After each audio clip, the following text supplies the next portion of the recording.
name is Silvia Nadj, and I have a presentation about 2 lesson plans. I will finish it very short.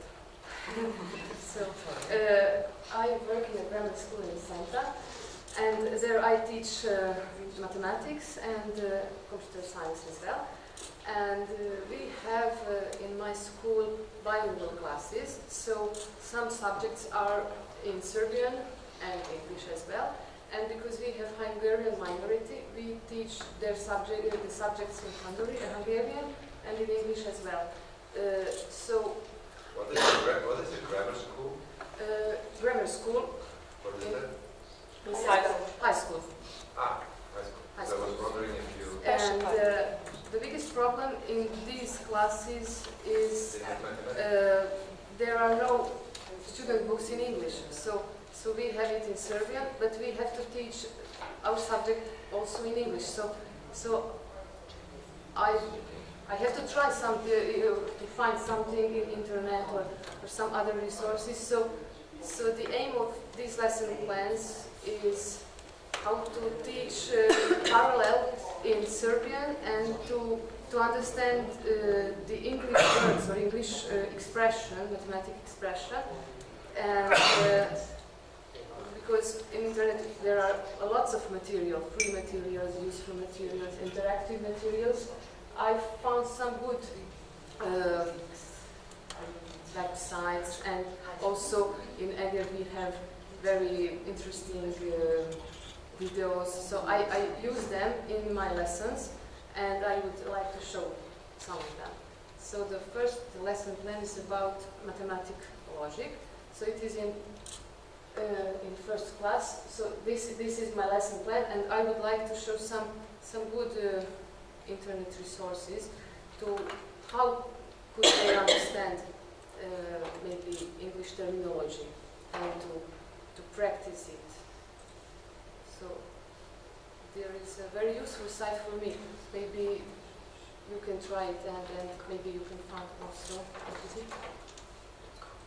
So there are the topics in this website, and for example symbolic logic, and you can find here the main subtopics like negation or conjunction, disjunction, for example conditional statement. I will show you, for example, the conditional statement.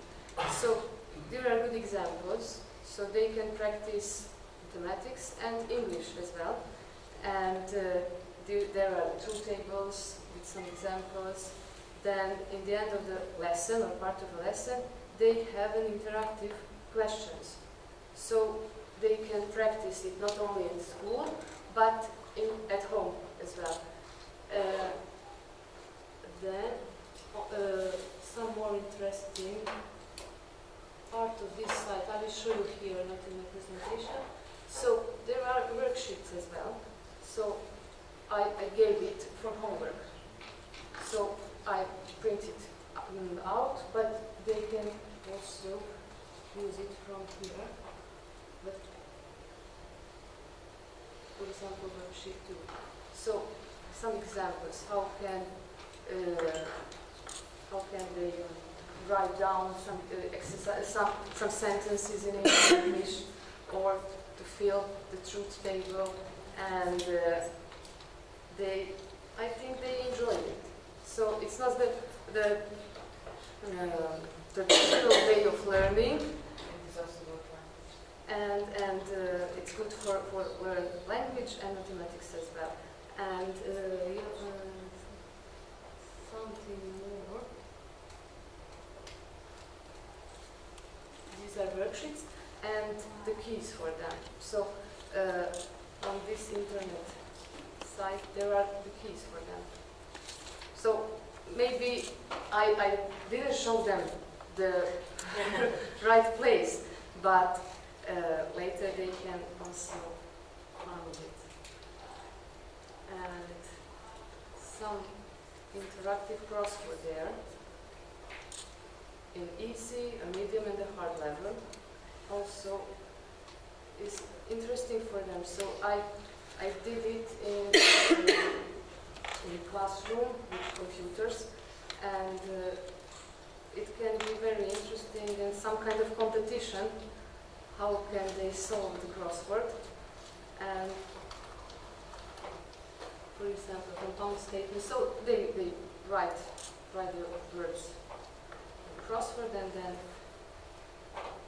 here can check the word or some kind of hint and so on. And the next lesson plan is about complex numbers. And in the beginning, I used their brainstorming working groups with Trimino. It's an interesting game, and I did it in groups. So, for example, a triangle with some questions.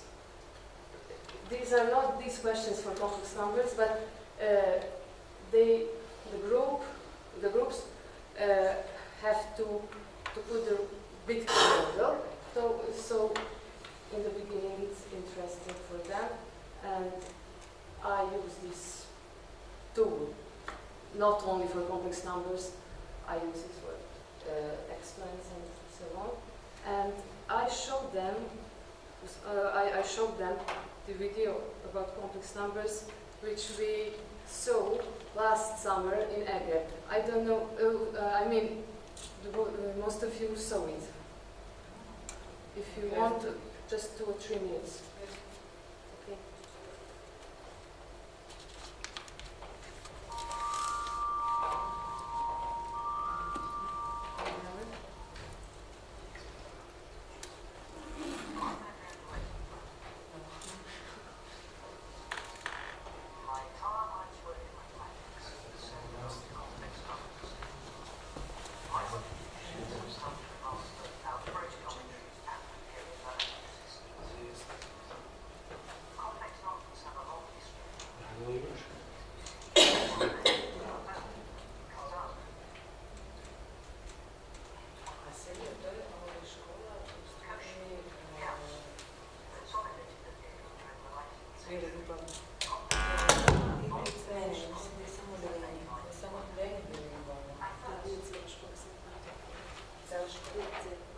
Sometimes called imaginary.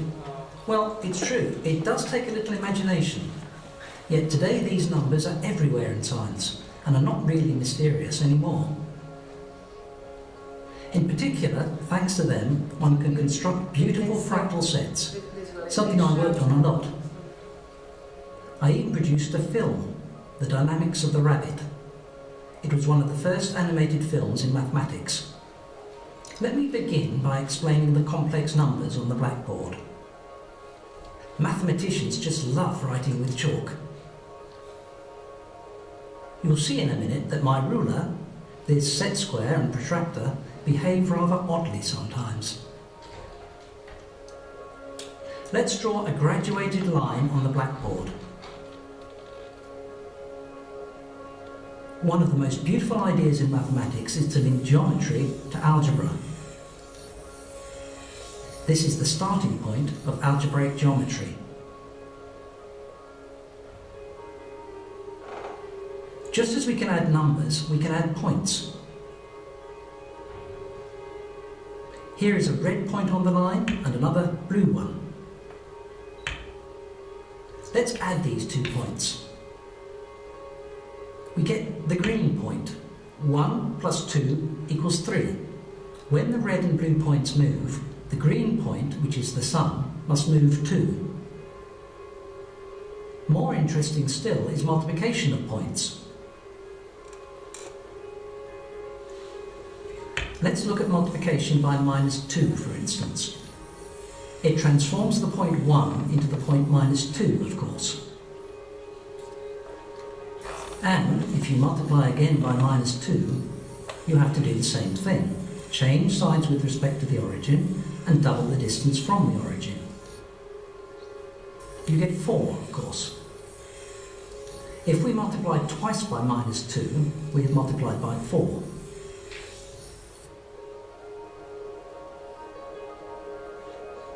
Multiplying by -1 is very easy. Each point is sent to the symmetrical point with respect to the origin. In other words, we do a half turn, a rotation by 180 degrees if you like. When we multiply a number by itself, the result is always positive. For instance, if we multiply it by -1, we make half a turn, so that if we do it one more time, well, we come back to the initial point. This is why -1 times -1 is equal to +1. Simple enough. You see, for instance, that multiplication by -1 sends 2 to -2, and that if you multiply one more time by -1, you come back to 2. Obvious, isn't it? Therefore, there is no number which, multiplied by itself, yields -1. Another way of saying this is that -1 has no square root.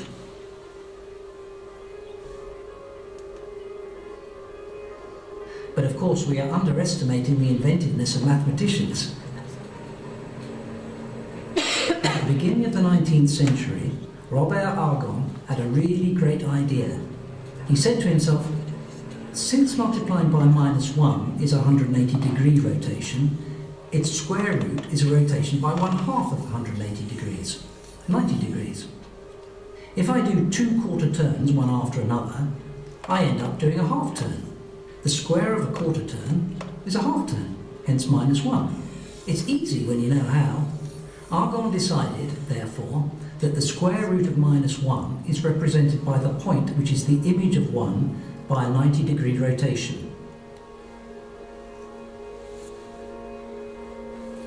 But of course, this forces us to leave our horizontal straight line, since we have just agreed to associate a number to a point in which is not on the line. As this construction is a bit strange, we say that this point, the square root of -1, is an imaginary number. And mathematicians denote it by I. But once we have the courage to leave the line, everything else is easy. We can represent 2i, 3i, and so on. Each point in the plane represents a complex number, and conversely, each complex number defines a point in the plane. Points in the plane become numbers in their own right. These numbers can be added, just like usual numbers. Look at them. And so on and so on. So, after this video, we made some discussion about this film, and later we began with exercises from the student book in Serbian, so we compared the terminology in English, in Serbian, and so on.